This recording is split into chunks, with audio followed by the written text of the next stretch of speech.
Hello, good afternoon world. Dito naman ako ulit sa rooftop. Mag-watery ako sa aking mga plants dito kasi ayan o na sila nagda-dry na o. Tapos mag-watery ako ng aming mga wiwi. Ayan.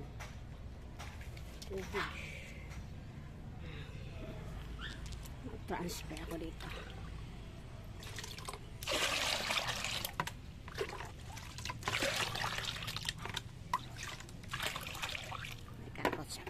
Tapos pagdilig ko doon sa mga halaman. Ayan. Start na ako magdilig ha.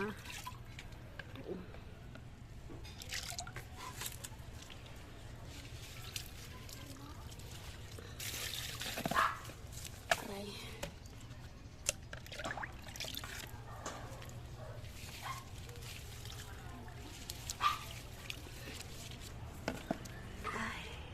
Tapos na ako nag-watery sa panghalaman ko ng wiwi namin. Tapos yung doon sa mga ano ko, dwarf, bukas na naman. Kaya, titiran po. Ito. Bye, bye, bye. Love you. Bye, bye.